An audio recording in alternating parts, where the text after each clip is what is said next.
টাকা মাসে নাকি 1 কোটি চাকরি? বিএনপি ও জামাতের নির্বাচনী ইস্তেহার কি কেবলই স্বপ্ন? আসসালামু আলাইকুম। আর মাত্র কয়েকদিন পর 12ই ফেব্রুয়ারির নির্বাচন। চারদিকে স্লোগান আর প্রতিশ্রুতির জোয়ার। কেউ বলছেন 18 মাসে 1 কোটি চাকরি দেবেন, কেউ বলছেন বেকারদের দেবেন নগদ অর্থ আর সুদমুক্ত ঋণ। বিএনপির ফ্যামিলি কার্ড বনাম জামাতের স্মার্ট সামাজিক নিরাপত্তা কার্ড।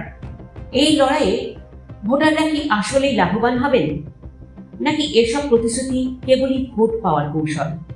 বিসিএস পরীক্ষার্থী রাফির মতো লক্ষ লক্ষ তরুণের মনে আজ একটাই প্রশ্ন: ব্যবসায় চাঁদা আর চাকরিতে ঘুষের সংস্কৃতি কি আদৌ বদলাবে? তথ্যপত্রের ভিত্তিতে রাজনৈতিক দলগুলোর ইস্তেহারের ব্যবচ্ছেদ থাকছে আজকের বিশেষ প্রতিবেদনে। বিএনপি তাদের ইস্তেহারে ফ্যামিলি কার্ড চালু প্রতিশ্রুতি দিয়েছে, যেখানে 40 লাখ পরিবারকে মাসে 2 থেকে 2,500 টাকা দেওয়ার কথা বলা হয়েছে। কিন্তু অর্থনীতিবিদদের হিসাব বলছে এটি বাস্তবায়ন করতে বছরে লাগবে 1.2 ট্রিলিয়ন টাকা, যা বর্তমান বাজেটের বিশাল এক বোঝা। অন্যদিকে জামায়াত ইসলামী প্রস্তাব করেছে স্মার্ট সামাজিক নিরাপত্তা কার্ড। অর্থনীতিবিদ হোসাইন জিল্লুর রহমান মনে করেন, অন্তর্বর্তী সরকার সামষ্টিক অর্থনীতিতে কিছুটা স্থিতিশীলতা আনলেও সাধারণ মানুষের অর্থনৈতিক সংকট কাটেনি। ফলে এই বিশাল অঙ্কের টাকা জোগাড় করা এবং সঠিক মানুষের হাতে পৌঁছানো হবে এক বড় চ্যালেঞ্জ। বাংলাদেশে বর্তমানে উচ্চশিক্ষিতদের মধ্যে বেকারত্ব 13.5%। এই ক্ষত বুঝতে বিএনপি 18 মাসে 1 কোটি চাকরি সৃষ্টির অঙ্গীকার করেছে। পিছিয়ে নেই জামাতও।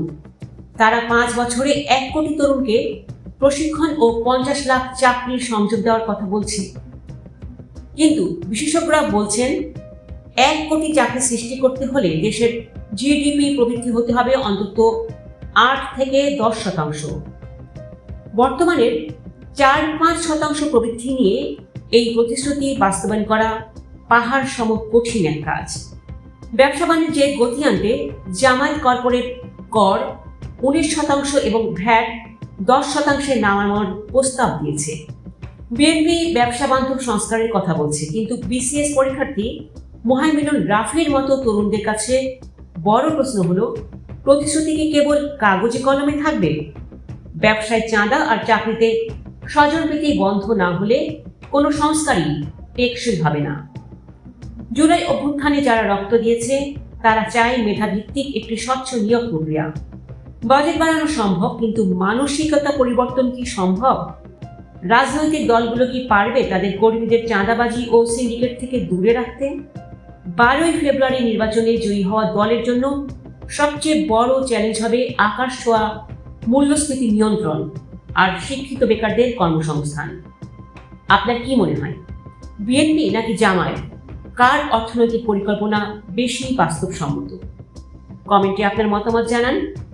নিরপেক্ষ বিশ্লেষণ পেতে এখনই সাবস্ক্রাইব করুন। ধন্যবাদ। আল্লাহ হাফেজ।